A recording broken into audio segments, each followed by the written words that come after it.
வள்ளியூர் சொந்தம் நேயர்களுக்கு வணக்கம். நம்ம இப்போ வள்ளியூர் சீஃப் கெஸ்ட்டுங்கிற இன்டர்வியூ ப்ரோக்ராம் ஸ்டார்ட் பண்ணியிருக்கோம். அதில் முதலாவதாக நம்ம பார்க்க போகிறது சிவன் தொண்டர் சிவராமக்குட்டி ஐயா அவர்கள். ஐயா வணக்கம். ஐயா, நீங்கள் சிவன் மேலே ரொம்ப பக்தியாக இருக்கீங்க. ஃபஸ்ட்டு உங்களை பற்றி கொஞ்சம் சொல்லுங்கள். என் பேர் சிவராமக்குட்டி. இந்த ஊரில் பிறந்தேன்.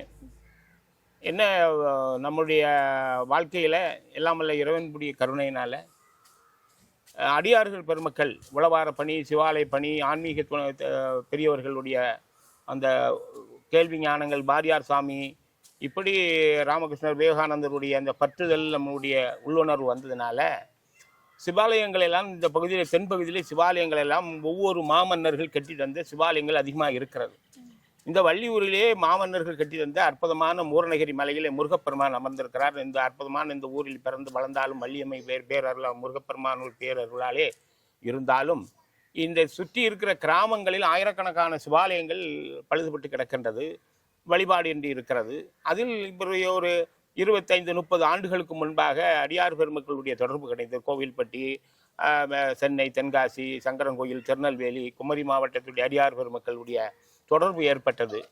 அதனால் அவர்களோடு சேர்ந்து சிவாலயங்களை எல்லாம் பணி செய்யும் போது அங்கே மிகப்பெரிய ஒரு நமக்கு அந்த வாழ்க்கையில் பிறந்ததிலே ஒரு பெரும் பலனை நமக்கு கிடைத்தது.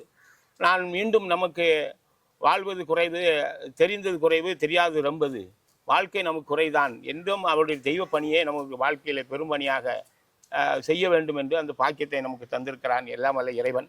இந்த வள்ளியூரிலே நமக்கு அற்புதமான இந்த குகைக்குள்ளே, பூர்ணகிரி குகைக்குள்ளே அமர்ந்திருக்கிற முருகப்பெருமான், அற்புதமான இந்த தெப்பக்குளம், அற்புதமான இந்த சரவண பொய்கை, இதெல்லாம் பள்ளி காலங்களிலே நாம் விளையாடி குளத்திலே நீராடி இருந்த காலத்தினாலே இப்படி வள்ளியூரிலும் இப்படி அற்புதமான கோயில் இருக்கிறது, கிராமங்களிலும் இருக்கிறது. அதை செய்ய வேண்டும், அதனுடைய அறப்பணியை நம்மளால் முடிந்த அளவுக்கு செய்ய வேண்டும் அப்படி என்று எனக்கு இறைவனுடைய பேரருளாலே அது செய்து கொண்டு இருக்கின்றேன். வள்ளியூர்ல என்னென்ன ஆலயங்களை வழிபடுறீங்க, அந்த ஆலயங்களை பத்தி கொஞ்சம் சொல்லுங்க. வள்ளியூரில் மாமன்னர்கள் தென்பகுதியில படைபலம், மாலிக்கப்பூர், மதுரையிலே மாலிக்கப்பூர் படையெடுத்த காலத்திலே தென்பகுதியில படைபலம் குவிப்பதற்காகவும் தென்பகுதியில் ஆட்சி செய்ய மாமன்னர்கள் வந்தார்கள். வள்ளியூரை நகரமாக கொண்டு அவர்கள் ஆட்சி செய்தார்கள். அந்த மன்னர்கள் ஐவராஜாக்கள் சொல்வார்கள். குலசேகர பாண்டியன், சுந்தர பாண்டியன் என்று ஒரு 5 மன்னர்கள் உண்டு. அப்படி அவர்கள் ஆட்சி செய்கின்ற போது கல்லால் கட்டிய அற்புதமான கோயில்கள் தான் பூர்ணகிரி மலை முருகப்பெருமான் அமர்ந்திருக்கின்ற கோயில் ஒன்று. அதற்கு பிறகு ஒவ்வொரு மன்னர்களும் ஒவ்வொரு காலங்களிலே அந்த பணியை செய்திருக்கிறார்கள். இங்கே பழமையான கோயில் என்று சொல்லப்பட்டால் இங்கே அற்புதமான சிவாலயம் மீனாட்சி சொக்கநாதர் என்று ஒரு சிவாலயம் அற்புதமாக இருக்கின்றது.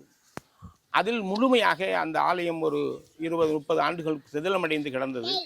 அதற்கு இறையருளாலே, இறைவனுடைய பெருங்கருணையினாலே அதற்கு பெருக்கி சுத்தம் பண்ணி உளவார பணி அடியார்களை கொண்டு வழிபாடுகளை எல்லாம் உருவாக்கி அதில் இன்று பக்தர்கள் அதிகமாக சென்று வழிபடக்கூடிய ஒரு பாக்கியத்தை, காட்சியை கண்டு இன்று ஆனந்தம் அடைகிறோம். அற்புதமான அந்த பணியை செய்து கொண்டிருக்கின்றோம். அதுபோல வள்ளியூர் பழமையான கோயில் என்று சொல்லப்படுகின்ற போது மன்னர்கள் கட்டிய சுந்தர பரிபூர்ண பெருமாள் என்று சொல்லப்படுகின்ற அந்த பெருமாள் கோயில் உண்டு.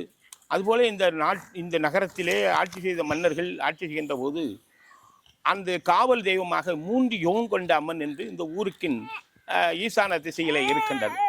அதுமாரி சிவாலயம் மீனாட்சி சொக்கநாதரும் இந்த நகரத்தின் ஈசானத்தில் தான் இருக்கின்றது.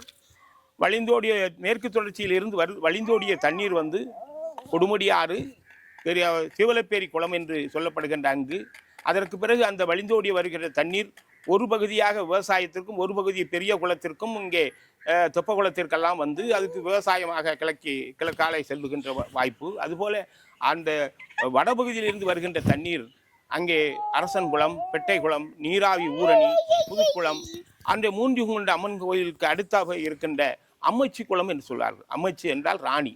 அந்த மன்னர்கள் ஆளுகின்ற போது அங்கே நீராடுவதற்காக, ராணி நீராடுவதற்காக அந்த அம்மச்சி குளம் என்று சொல்வார்கள். ஒரு காலங்களிலே குளங்கள் எல்லாம் படித்துறைகள் நிறைந்தது. காலப்போக்கிலே அது சிதிலமடைந்து நீர்வழிகளெல்லாம் கழிவு நீரெல்லாம் கலந்து விட்டது. காலப்போக்கிலே அதையெல்லாம் நகரத்தில் ஆளுகின்றவர்கள், வாழ்கின்ற மக்கள் அதுக்கு பழமை பாதுகாக்கப்பட வேண்டும் என்று நினைப்பிலே எல்லாம் சரி செய்யப்பட வேண்டும். அதுபோல இந்த ஊரிலே அற்புதமான விநாயகர் கோயில், அரசன் குளத்து விநாயகர் கோயில் இருக்கிறது, மக்கள் வழிபடுகிறது இருக்கு. நம்முடைய கிராம தெய்வங்களாக அம்மனாக ஒவ்வொரு சமுதாய மக்கள் வழிபடுகின்ற அம்மனாக மூன்றி கொண்ட அம்மனையும் வழிபடுகிறார்கள். அது முப்படாதி அம்மன் வழிபடுகிறார்கள், முத்தாரம்மனை வழிபடுகிறார்கள், நல்ல முத்தம்மனை வழிபடுகிறார்கள்.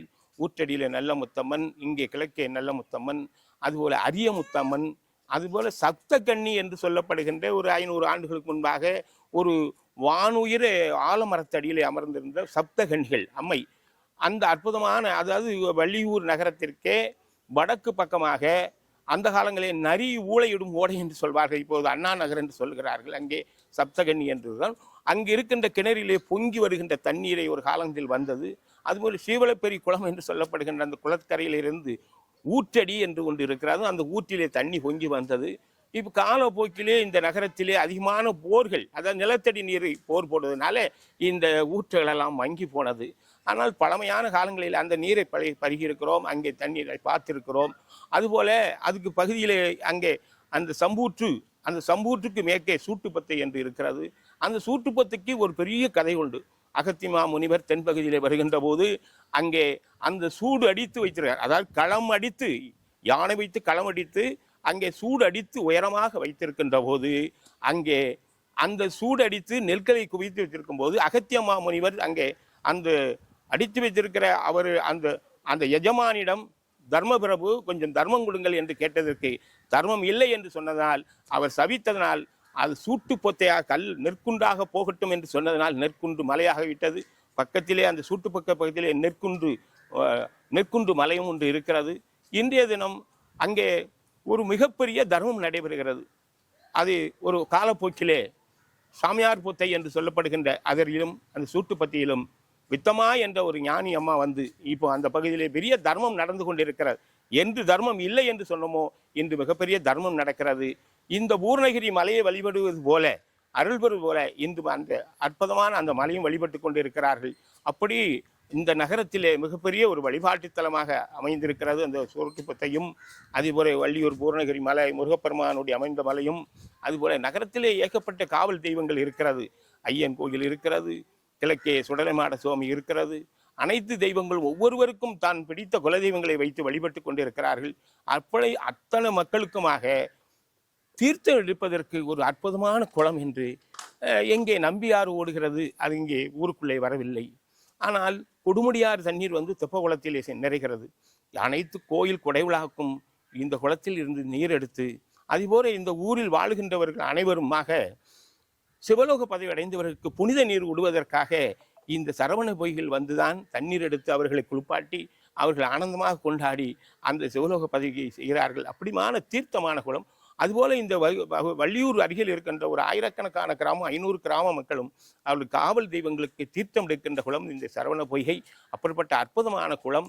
இந்த குளத்துக்குள்ளே ஒரு ஜலகண்டேஸ்வரர், அதாவது மகேந்திரகிரி ஈஸ்வரர் என்று சொல்ல, மகேந்திரகிரி மலையிலிருந்து வருகின்ற தண்ணீர், மேற்கு தொடர்ச்சி மலையிலிருந்து வருகின்ற தண்ணீர் என்பதனாலே இந்த சரவண பொய்கைக்குள்ளே மகேந்திரகிரிநாதர் என்ற சிவாலயம் உள்ளே இருக்கிறது. ஏனென்றால் தண்ணீர் புனிதமாக வேண்டும் என்பதற்காக.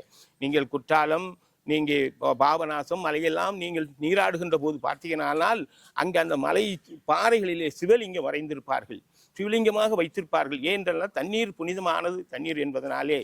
அதனால் அந்த கங்கை யமுனா சமுத்திரை என்று சொல்லப்படுகின்ற அந்த புனிதமான அந்த நீரை இங்கே இருக்கின்ற சிவலிங்கம் இருப்பதனாலே அந்த சிவபெருமானை உள்ளே ஆவகனம் பண்ணால் புனிதமாக ஆகிறது. அதை கொண்டு போய் தான் அனைத்து கிராமங்களுக்கும் அனைத்து மக்களுக்குமாக புனித நீராக கொண்டாடப்படுகிறது. அப்படிப்பட்ட அற்புதமான இந்த தெப்பகுளம் சரவண பொய்கை. இங்கு முருகப்பெருமான் திருக்கோயிலிலே கார்த்திகை மாதம் தெப்ப திருவிழா அருமையான ஒரு நாள். இந்த தெப்ப திருவிழா என்பது இந்த குமரி மாவட்டத்திலே திருவாங்கூர் சமஸ்தானத்திலே வள்ளியூர், திருச்செந்தூர், களக்காடு இப்படி பகுதியிலே திருவாங்கூர் சமஸ்தானம் ஒரு காலத்திலே ஆட்சி செய்தார்கள். அதனால் வள்ளியூரின் திருச்செந்தூருக்கும் அதற்கு மிக தொடர்பு கொண்டு அதனாலே குமரி மாவட்டம், குமரி மாவட்டம் கேரளாவட்டு மக்கள் அதிகமாக இங்கு முருகப்பெருமானை தரிசனம் செய்வார் வருவார்கள். ஒரு காலங்களிலே தெப்ப திருவிழாக்கு அவர்கள் எங்கள் ஆரல்வாய்மொழி, பனகுடி, அங்கே ராஜாக்கமங்கலம், அங்கே மருங்கூர், சுசீந்திரம், நாகர்கோயில் பகுதி மக்கள் எல்லாம் வடசேரி வள்ளியூரில் வாழ்ந்த ஒரு காலத்தின் மக்கள் எல்லாம் வடசேரியில் வாழ்கிறார்கள். அப்படி பகுதி மக்கள் எல்லாம் இங்கே அங்கே வண்டி கட்டி வருவார்கள். கார்த்திகை தெப்பத் திருவிழா, வள்ளியூர் தெப்பத் திருவிழா என்றால் புகழ்பெற்ற தெப்பத் திருவிழா. கேரளாவிலிருந்து அதிகமான மக்கள் வழிபடுவார்கள். அது வருடத்தில் கார்த்திகையிலே ஒரு நாள் திருவிழா தெப்பத் திருவிழா, சித்திரையிலே தேர் திருவிழா, அதில் ஐப்பசியிலே கந்தசஷ்டி திருவிழா, இங்கே 10 நாள் திருவிழா. ஏனால் இந்த ஊரில் பிறந்த நாள் ஞாபற்ற இன்பம் மையகம் பெற வேண்டும், இந்த ஊரில் பிறந்த பாக்கியம். ஆனால் இந்த கந்தசஷ்டி திருவிழா 10 நாள் திருவிழா. ஏன் 10 நாள் திருவிழா என்று சொல்லப்படுகின்றது என்றால் தாரகன் வதம் என்று சொல்லப்படுகிறது. சிங்கமுகன், சூரபத்மன், தாரகன். தாரகனை முதலில் வதம் செய்வதனாலே முதன்மையாகவே இந்த திருக்கோயிலிலே கொடியேறி 10 நாள் திருவிழா நடைபெறுகிறது. அது மாதிரி முழுமையாக அந்த சூரபத்மன் அந்த அசுத்த சக்தி அந்த சக்திகள் அழிந்ததனாலே, அந்த தீமையான சக்தி அழிந்தது என்பதனாலே இரவு நேரத்தில் தான் இந்த ஊரிலே சமகாரம் நடைபெறுகிறது. இன்றும் வள்ளியூரிலே அந்த 10 தினங்களிலே கலையரங்கு பெருமாள் கோயில் மேல் பகுதியிலே அங்கே சூரசம்ஹாரம் நடைபெறும். 10 மணிக்கு மேலாக ஒரு காலங்களில் 1 மணி ஆகும், 10 மணிக்கு மேலாக நடைபெறுறது அந்த கந்த சஷ்டி திருவிழா. அது எல்லா ஊரிலும் தெய்வானை கல்யாணம் நினைந்தால் இங்கே வள்ளிக்கு என்று அதில் 10 தினங்கள் கழித்து இங்கே வள்ளி கல்யாணம் சிறப்பாக நடைபெறுகிறது. இந்த வள்ளியம்மையுடைய தகப்பனார் நம்பிராஜன் என்பது பேரானாலே நம்பி கோயில், நம்பியாறு, நம்பி திரடு, நம்பி கிணறு, நம்பி தோப்பு, எப்படி அந்த இறைவனோடு அந்த இறை வழிபாடோடு இருக்கின்ற கிராமங்களும் எல்லாம் இங்கே இருக்கிறது. அதனால் பூரணமாக இறைவனை நம்பி வழிபடுகிறார்கள். அதுபோல முருகப்பெருமானுடைய கந்தபுராணத்தின் முதல் செய்தி இங்கே இருப்பதனாலே முருகன் வள்ளியை மணமுடிக்க வந்ததனாலே ஒரு செய்தி உண்டு. அவர் முதியவர் வேடம் வந்ததனாலே, அவர் கிழவர் வேஷம் வந்ததனாலே கிழவநேரி என்றும், பண்டார வேஷத்தில் வந்தனாலே பண்டாரகுளம் என்றும், அந்த வள்ளிக்கு விநாயகப் பெருமான் உதவியதாலே, முருகப்பெருமான் காதலுக்கு அன்புக்கு உதவியதனாலே அந்த யானைக்கு அச்சம்பாடு கிராமம் என்றும், இந்த வள்ளியூருக்கு தெற்கே யானபுத்தை என்றும், அங்கே அவள் வரண்மணி வள்ளி வந்ததனாலே அந்த கிளிகளும் குயில் கூதனால் கீக்குளம் என்றும், வள்ளிக்குளம் என்று சொல்லப்படுகின்ற கள்ளிக்குளம் என்றும், அழகான திருமலைபுரம் என்றும், இப்படி இந்த வள்ளியம்மையும் இந்த முருகப்பெருமானையும் நம்பிராஜனும் சார்ந்த அந்த கிராமத்தினுடைய செவிசை அந்த ஊருடைய அந்த புராண கதைகளோடு சார்ந்த அந்த ஊர்கள் இருக்கின்றது. இன்றும் இந்த முருகப்பெருமானை வழிபடுகிற மக்கள் இங்கே முருகப்பெருமானுக்கு தன்னால் இங்கே வேண்டுதலை நிறைவேறுவதற்கு காவடி எடுக்கிறார்கள், பால் குடம் எடுக்கிறார்கள், திருமணம் இங்கே நடத்துகிறார்கள். இந்த மலையை அதிகாலையிலே சித்தர்கள் வழிபடுகிறார்கள் சொல்வார்கள். நம் மறைந்த பெரியவர்கள் சித்தர்கள் எல்லாம் இந்த மலையை பூர்ணகிரி, அங்கே சதுரகிரி, தோவாளைக்கு பக்கத்தில் செக்கர்கிரி, இங்கே பூரணகிரி. இந்த பூரணகிரி தீமைகள் பூரணமாக அழிவதற்காக முருகப்பெருமானும் வள்ளியம்மையும் பூரணமாக இந்த அமர்ந்ததனாலே இது பூரணகிரி என்று சொல்லுகிறார்கள்.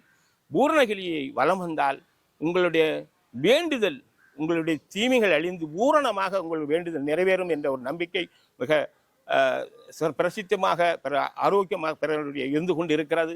அதுபோல இந்த பௌர்ணமியிலே இந்த பூர்ணகிரி மலைவலம் வந்தால் நீங்கள் கேட்டதெல்லாம் கிடைக்கின்ற ஒரு பெரிய அற்புதமான நிகழ்வு இங்கே நடந்து கொண்டிருக்கிறது. நாம் இறைவனுடைய பெருமைகளை நான் சொல்வதற்கு காலம் போதாது. வள்ளியூர் தென்பகுதியிலே அற்புதமான அருள்பாலிக்கின்ற முருகப்பெருமான் திருக்கோயில் விழாக்களிலே மிகச் சிறந்தது 3. ஒன்று தெப்பத் திருவிழா, ஒன்று கந்தசஷ்டி திருவிழா, ஒன்று தேர் திருவிழா. ஊர்கூடி தேரில் என்று சொல்வார்கள்.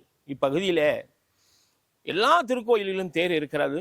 அது வள்ளியூரிலே எம்பெருமான் முருகப்பெருமானுடைய திருத்தேரும் சித்திரையிலே திருவிழா 10 தினங்கள் சிறப்பாக நடைபெறுகிறது.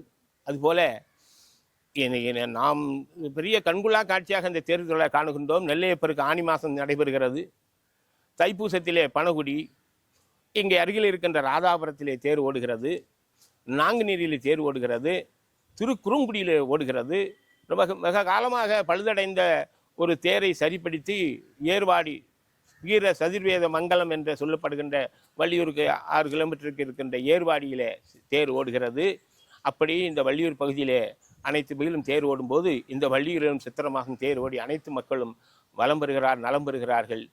அதுபோல சிவாலயங்களை நீங்கள் காணுவதற்கு எல்லா கிராமங்களிலும் இருக்கிற சிவாலயங்கள்.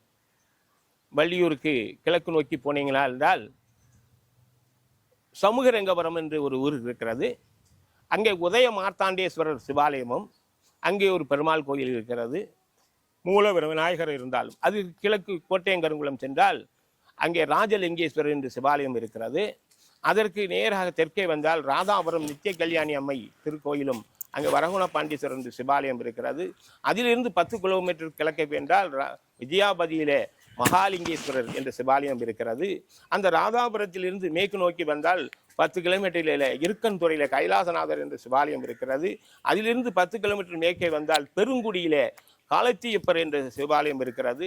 அந்த சிவாலயத்திலே அங்கே மூலவர் விநாயகர், ஒரு மன்னர் அந்த காலங்களிலே சில கோயில்கள் இந்த பகுதியிலே தான் சில மன்னர்கள் கட்டியிருக்கிறார்கள். மூலவர் விநாயகராக வைத்திருக்கிறார். எப்படி என்றால் அங்கு எங்கெல்லாம் இருக்கிறார் என்றால் பல ஊரிலே ராணுபூதநாத சுவாமி திருக்கோயில் மூலவர் விநாயகர், அது பெருங்குடியிலே மூலவர் விநாயகர், தெற்கு வள்ளியூரிலே அந்த பூமிகாத்த விநாயகர் என்று சொல்லப்படுகின்ற அந்த விநாயகர் மூலவர் விநாயகர், அங்கே சிவாலயம் இருக்கிறது, சின்ன சிவன் இருக்கிறார். அதுபோல இங்கே சமரங்கபுரத்திலும் உதயமாட்டேந்தேஸ்வரர் உதயமார்த்தாண்டேஸ்வரர் என்று சொல்வார்கள், அங்கே இருக்கிறார் சிவாலயம் மூலவர் விநாயகர். அதுபோல இப்படி அதுபோல ஆரல்வாய் மொழியிலே ராமன் வழிபட்ட ஒரு ஸ்தலம் என்று சொல்வார்கள். அங்கே அபயார் திருக்கோயில் பக்கத்திலே அங்கே அந்த அந்த தடாகி மலைக்கு அருகிலே அங்கே ஒரு கோயில் இருக்கிறது, மூலவர் விநாயகர். இப்படி விநாயகர் சில மன்னர்கள் கட்டுகிறார். அது பக்கத்தில் வள்ளியூருக்கு வடுகச்சி மதில் என்று ஒரு கிராமம் இருக்கிறது. அங்கே பார்த்தா சொக்கர் விநாயகர் என்று மூலவர் விநாயகராக இருப்பார். அதுபோல ஆலயங்கள் எல்லாம் கிராமங்களிலே கோயில் இல்லா ஊரிலே குடியிருக்க வேண்டாம் என்று ஏன் சொன்னார்கள் என்றால், கோயில் ஒன்று பொது உடைமையானது. பொதுமக்கள் எல்லோரும் அங்கே வந்து முறையிடுவார்கள்.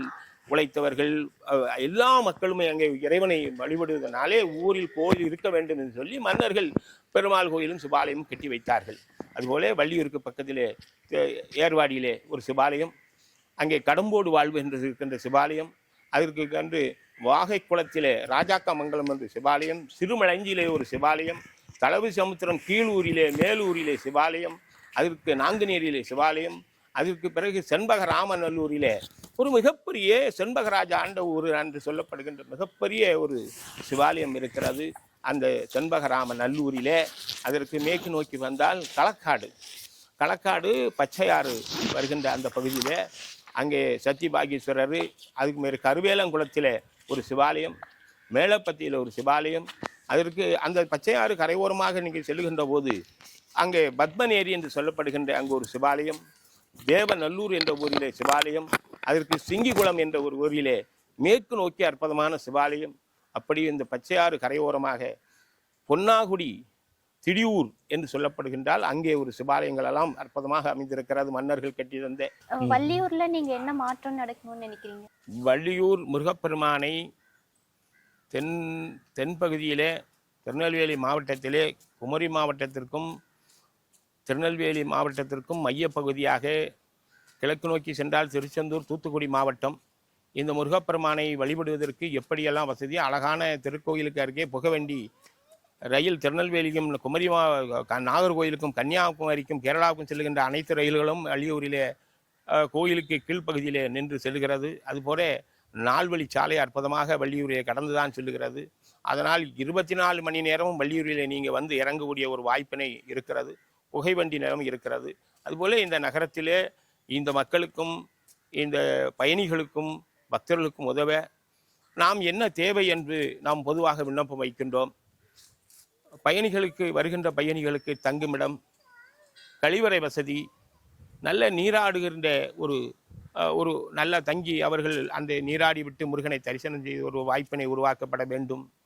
நல்ல மரஞ்செடிகளை மலையில் பூர்ணகிரி மலையை சுற்றி நந்தபனங்கள், நல்ல ஒரு காலங்களிலே மாமன்னர்கள் வானுயர மரங்களை வைத்தார்கள். பச்சி பறவைகள் எல்லாம் அங்கே அந்த மரங்களிலே வாழ்வதற்காக தொலைநோக்க சிந்தனையிலே அந்த மரங்களை வளர்த்தார்கள். அதுபோல நம் காலங்களிலே இயற்கை அணியோடு அந்த மரங்களை அதிகமாக வளர்ப்போம், நந்தங்களை வைப்போம். இப்படி பல அடிப்படை வசதி பக்தர்கள் வெளியூரிலிருந்து வந்தவர்கள் மனதாக அமர்ந்து இருந்து முருகனை வழிபட வேண்டும். இந்த வள்ளியூரிலே வந்தாரை வாழ வைக்கும் வள்ளியூர் என்று ஒரு பழமொழி உண்டு. அப்படிப்பட்ட இந்த வள்ளியம்மையை நம்பி வந்து நீங்கள் வழிபட்டு எல்லா நலம் பெறுங்கள்.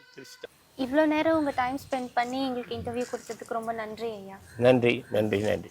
வள்ளியூர் சொந்தம் என்று சமூக வலைதளம் அற்புதமான அந்த வலைதளத்தை உருவாக்கி வள்ளியூர் பெருமைகளையும் வள்ளியூர் ஆலயத்தினுடைய அந்த அருள் தருகின்ற அந்த அற்புதமான கதைகளையும் வள்ளியூர் வளர்ச்சி பாதையிலே இந்த நகரத்தின் வளர்ச்சி பாதையிலே செய்து கொண்டிருக்கார் நம்ம தம்பி. இந்த வள்ளியூர் சொந்தம் சமூக வலைதளத்திலே அவர்கள் அதிகமாக இருக்கின்ற அனைவருக்கும் நன்றி சொல்லிக் கொள்கின்றேன். அவர்களுக்கு மிகப்பெரிய வாழ்த்தும் நன்றியும் சொல்லிக் கொள்கிறேன். இப்போ நம்ம சிவராமகுட்டி ஐயா அவர்களை இன்டர்வியூ பண்ணியிருக்கோம். இது மாதிரி சிறந்த சமூக சேவர்கள், சாதனையாளர்கள், டாக்டர்ஸ், டீச்சர்ஸ், பிஸ்னஸ் பீப்புள், பாலிட்டிஷியன்னு அவங்களோட வேலையை சிறப்பாக சிறந்து விளங்குறவங்கள நம்ம இன்டர்வியூ பண்ண போகிறோம். அதுக்கு இவங்க தான் சரியான பர்சன்னு நீங்கள் நினைக்கிற பர்சனோட ஐடியை கமெண்ட்டில் டேக் பண்ணுங்கள், இல்லை நேமை மென்ஷன் பண்ணுங்கள். அதுவரை உங்களிடமிருந்து விடைபெறுவது நேஹா.